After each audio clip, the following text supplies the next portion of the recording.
दोस्तों स्वागत है आपका मेरे चैनल पर। आज की वीडियो में हम बात करेंगे कि प्रीमेच्योर किसके लिए एकदम सही फैसला होता है, मतलब किन भाइयों को प्रीमेच्योर जाना चाहिए। तो ये 5 चीज़ें मैं बताऊंगा। अगर वो 5 चीज़ें आपके पास हैं तो आपको जाना चाहिए या नहीं जाना चाहिए, मैं अपनी राय दूंगा दोस्तों। पहला है दोस्तों एक रियल एस्टेट और हाउस, मतलब एक प्लॉट और हाउस।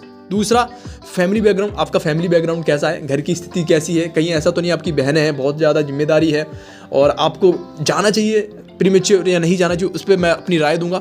तीसरा मेडिकल कैटेगरी, आप कैटेगरी तो नहीं हो फौज की तरफ से या फिर आप शेप हो तो जाना चाहिए नहीं जाना चाहिए। इन्वेस्टमेंट, नौकरी के दौरान जो भी आप 17, 18, 19 साल जो नौकरी कर रहे हो, जब ये पेंशन आ रहे हो तो आपके पास ये इन्वेस्टमेंट है नहीं है या फिर बिना इन्वेस्टमेंट के आ रहे हो, उस पर भी अपनी राय दूंगा। पांचवा लोन, कि अगर आपकी सर्विस में लोन चल रहा है, मतलब आप पेंशन जा रहे हो 2, 3, 4 साल बाद और लोन है तो आपको जाना चाहिए नहीं जाना चाहिए, उसमें मैं पूरी राय दूंगा। तो चैनल पर नए हो भाई, चैनल को सब्सक्राइब कर लो। और फाइनेंस विद फौजी के नाम की एक सीरीज दोस्तों हमने लॉन्च कर दिया है, जिसमें मेरे करीबी दोस्त हैं वो फाइनेंशियल आपको एडवाइस करेंगे, खासकर फौजी भाइयों की। फौजी भाई को इन्वेस्टमेंट कहाँ करना चाहिए। ज़्यादातर फौजी भाई सिर्फ फंड में इन्वेस्ट करते हैं, जो कि एक सही फैसला नहीं होता है। ठीक है, आप उनसे डायरेक्ट कॉल पर भी बात कर सकते हो और इनकी वीडियो भी लाइक करो, शेयर करो और सब्सक्राइब करो। तो अब मेन बात करते हैं दोस्तों। अगर आप प्रीमेच्योर जाना चाहते हो तो सबसे पहले आप भाई नौकरी के दौरान ही एक अपना प्लॉट लेना बहुत ज़्यादा ज़रूरी होता है। जो भाई प्लॉट नहीं ले पाते हैं ना, वो बहुत बड़ी गलती करते हैं। तो एक प्लॉट और एक खुद का हाउस आपके पास होना चाहिए। जो भी दादा दादी या पापा के हाउस में बहुत सालों से रहते आ रहे हैं, भाई एटलीस्ट एक हाउस तो आप बनवा लो, कहीं भी एक अपना घर बनवा लो, बहुत ज़्यादा ज़रूरी होता है। बाद में आप जब पेंशन चले जाओगे ना, फिर ये बहुत बड़ी दिक्कत आती है कि जो भी आपके पास 20-25 लाख जितना भी आप लेके आओगे फौज की तरफ से रुपये, आप फिर पूरा उसमें रुपये लगा देते हो, जो कि एक बहुत बड़ी मिस्टेक होती है। तो नौकरी के दौरान ही अपना घर बनवा लो, फिर प्रीमेच्योर के बारे में आप जा रहे हो तो कोई गलत नहीं, एकदम सही डिसीजन होगा। दूसरा दोस्तों फैमिली बैकग्राउंड। फैमिली बैकग्राउंड सच में बहुत ज़्यादा मैटर करता है यार आपका रिटायरमेंट पे। ठीक है, मान लो आपकी बहनें हैं, 2, 3, 4 बहनें हैं, या फिर आपके खुद की लड़कियां हैं, 3, 4 लड़कियां हैं, तो एटलीस्ट आपके पास इतना अमाउंट होना चाहिए कि उनकी शादी कर पाओ, तब जाओ। ऐसा नहीं कि आपने सोच लिया कि यार मैं तो प्रीमेच्योर जा रहा हूँ और फिर उसके बाद अगर आपकी नौकरी नहीं लगी फिर आप क्या करोगे, और आपके पास इन्वेस्टमेंट भी नहीं है फिर आप क्या करोगे। और मान लो आप कैटेगरी भी हो, फिर आप क्या करोगे। समझ रहे हो ना मैं क्या कहना चाहता हूँ। तो अपना फैमिली बैकग्राउंड देख लो और खुद को देखो कि भाई मैं अगर पेंशन चला गया तो मैं नौकरी ले पाऊंगा, बाहर नहीं ले पाऊंगा। और ये भी सोच के रखो कि अगर बाई चांस मैं नहीं ले पाया तो मैं क्या करूंगा। तो एटलीस्ट आपके पास इन्वेस्टमेंट तो होनी चाहिए ना। तो इसलिए बता रहा हूँ फैमिली बैकग्राउंड बहुत ज़्यादा मैटर करता है। इसलिए देखो भाई अपना फैमिली बैकग्राउंड देख लो कि घर की स्थिति कैसी है। ठीक है, जिसके फादर पहले से कोई जॉब में रहे हों तो अच्छी बात है, अब जाओ, उन्होंने ऑलरेडी अच्छी प्लॉट खरीद रखे होंगे, अच्छा इन्वेस्टमेंट कर रखा होगा। तो फैमिली बैकग्राउंड बहुत ज़्यादा मैटर करता है। तीसरा दोस्तों मेडिकल कैटेगरी।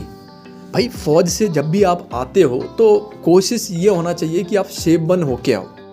ज़्यादातर क्या होता है, जो वॉर कैटेगरी होती हैं, जो लड़ाई के मैदान पे ही, मतलब फौज के अंदर ही जो कैटेगरी हो जाती है, वॉर कैटेगरी में आती हैं जो, उनमें आपको हर प्रमोशन लागू होता है, तो उसमें आपको जल्दी आने की ज़रूरत नहीं पड़ती। बट कुछ ऐसी कैटेगरी होती हैं जिसमें आपको सीओ साहब 15 साल के बाद ही घर भेज देते हैं। ठीक है, तो अगर आपकी कोई कैटेगरी है, ठीक है, तो कोशिश ये करो कि अपनी कलर सर्विस करके आओ तो बेस्ट रहेगा, या फिर शेप बन से आओ, बहुत ज़्यादा बेस्ट रहेगा, ताकि आप कोई भी डिफेंस की जो भी नौकरियाँ हैं वो आराम से आप पा सकते हो। एक्स सर्विसमैन कोटा मिल जाता है तो बहुत आसान होता है। ठीक है दोस्तों, चौथा मैं बात करूंगा इन्वेस्टमेंट के दौरान। अपनी नौकरी के दौरान 17, 18 जितनी भी नौकरी आप करके आते हो तो एक रुपये अपना इन्वेस्टमेंट होना चाहिए। मैं बहुत से फौजी भाइयों से पूछता हूँ, मतलब मिलते ही रहते हैं मुझे, तो वो अपना पूरा रुपये फंड में ही डालते हैं। ठीक है भाई, मेरा 25,000 फंड कर दो, मेरा 30,000 फंड कर दो।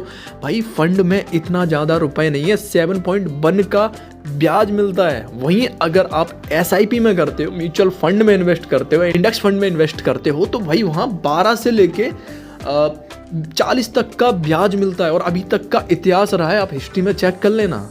ठीक है, आप सर्च करके देख लेना कि जिस बंदे ने 15 से 20 साल वेट किया है ना, उसका कभी लॉस नहीं हुआ, उसको हमेशा 12% से ज़्यादा ही इंटरेस्ट मिला है। भाई लोग, तो आप लोग क्यों नहीं कर रहे हो। फंड के साथ साथ SIP में भी इन्वेस्ट करो। अगर आपकी लड़की है तो सुकन्या समृद्धि योजना भी में भी इन्वेस्ट करो भाई। एक सही प्लान होता है जो कि हमारे फौजी भाइयों को नहीं पता होता, ठीक है। उनके ज़्यादातर क्या होता है, पलटनों में ना बहुत से बंदे आते हैं, कोई किसी का LIC का बीमा करा लो, किसी का PLI का बीमा करा दो, किसी इसका बीमा करा दो, तो भाई इतना इंटरेस्ट वहाँ नहीं मिलता। आपको समझने की कोशिश करो भाई लोग। फौज में एक बहुत बढ़िया हुआ है कि मतलब शेयर मार्केट रुपए डूब जाएंगे, SIP रुपए डूब जाएंगे, सबकी इतनी फटती है। मेन मकसद मेरा यही है फाइनेंस विद फौजी सीरीज का कि आपको एकदम सही नॉलेज दूं, सही बातें बताऊं, इसलिए बता रहा हूं भाई सच में। और SIP मैंने भी करवा रखी है और अच्छा खासा प्रॉफिट हो रहा है, ठीक है। कभी मौका लगा तो दिखा भी दूंगा अपना पोर्टफोलियो कि भाई इतने रुपए इन्वेस्ट किए तो और अच्छा खासा प्रॉफिट हो रहा है। और एक चीज़ बताना चाहता हूँ, SIP 3-4 साल के लिए नहीं होती। SIP अगर करनी है ना आपको तो फिर 15 से 20 साल वेट करो, और 15 से 20 साल में सच में बहुत अच्छा फ़ायदा होता है, समझने की कोशिश करो, ठीक है। तो इन्वेस्टमेंट में SIP करनी है, भले फिर आप 5,000 की करो या 10,000 की करो, बहुत फ़ायदा रहता है। एक चीज़ और बताना चाहता हूँ, अगर आप मान लो SIP एक साइड फंड कटवा रहे हो, एक साइड SIP कटा रहे हो, फंड में आपका 20 साल के लिए आपने फंड कटाया तो आपके समथिंग रुपए हुए 24 लाख अपने इन्वेस्ट किया, और आपको इंटरेस्ट, मैंने ऐसे कैलकुलेशन कर रखी थी, समथिंग आपको 25 से 27 लाख आपको इंटरेस्ट मिलेगा।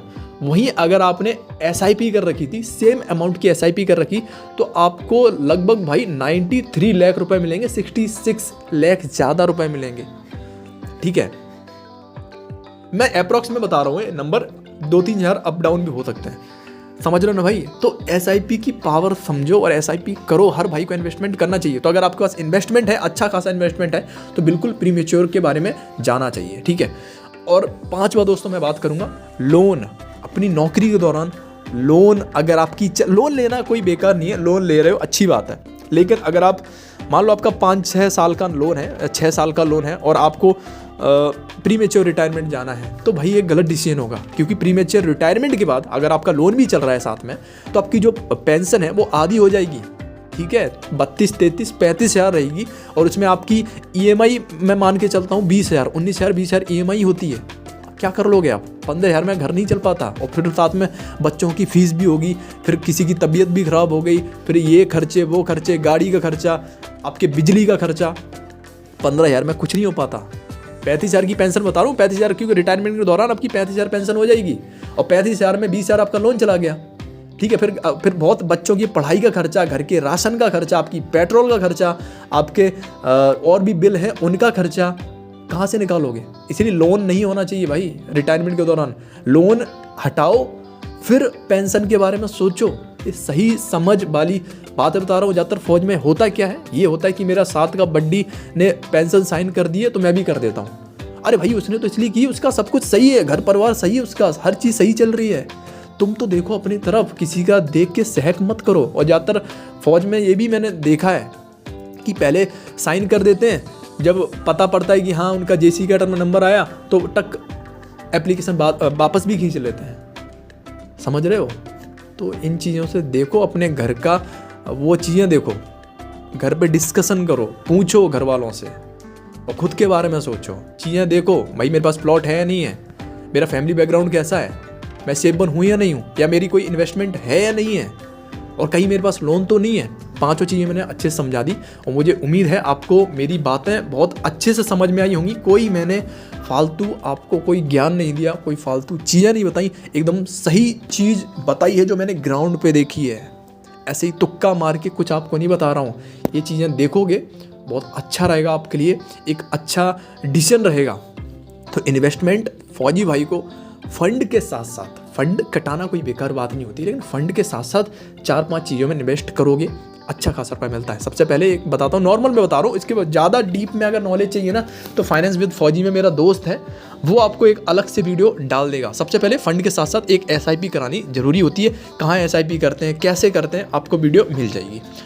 इसके साथ साथ एक सुकन्या समृद्धि योजना जो कि लड़कियों के लिए रहती है भाई, हर साल इंटरेस्ट चेंज होता रहता है। इस साल 8.2 था, और वहीं अगर बैंक में अगर आप FD करते ना तो नॉर्मल आपको 6.9 का ब्याज मिलता है, या ज़्यादा से ज़्यादा 7% का ब्याज मिलता है, और एक सुकन्या समृद्धि योजना में 8.2 का मिल रहा है, ठीक है। ये लड़कियों के लिए रहता है, ठीक है भाई। तीसरा दोस्तों, आप चाहो तो अपना 1 लाख या 2 लाख रुपए आप FD कर सकते हो, फिक्स्ड डिपॉजिट कहते हैं। इमरजेंसी केसेस में अगर कोई दिक्कत आ जाए, भगवान ना करे कोई रुपए की जरूरत पड़े, तो आप तुरंत 2 लाख की FD तोड़ो और दे दो। समझ में आ रहा है ना भाई मैं क्या कहना चाहता हूँ? तो मेरा मेन मकसद आपको यही था। फौजी भाइयों के लिए मेरी ज़्यादातर वीडियो रहती हैं, तो फौजी भाइयों को एकदम रूबरू कराऊँ कि भाई क्या चीज़ ग्राउंड पे है।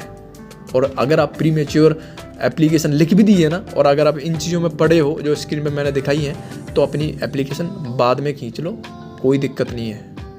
समझ रहे हो भाई? फौज में रोज़ तंगी नहीं रहती, कभी कभी तंगी रहती, कभी कोई विजिट आ रहा है या कोई पार्टी चल रही है या फिर कोई मोबिलाइजेशन हो रहा है या मोबिलाइजेशन ड्रिल हो रही है, तब दिक्कतें आती हैं। वैसे नॉर्मल हवलदारों की तो अच्छी खासी कटती है, सिपाहियों को जरूर तंगी रहती है स्टार्टिंग में, वो भी नए सिपाहियों को। ठीक है, तो मुझे उम्मीद है मेरी वीडियो पसंद आई होगी आपको। दोस्तों मिलते हैं अगली वीडियो में, तब तक के लिए जय हिंद जय भारत। और इस वीडियो को अपने दोस्तों तक शेयर करो, एकदम सही चीज़ मैंने बताने की कोशिश की है। तो मिलते हैं अगली वीडियो में, तब तक के लिए जय हिंद जय भारत।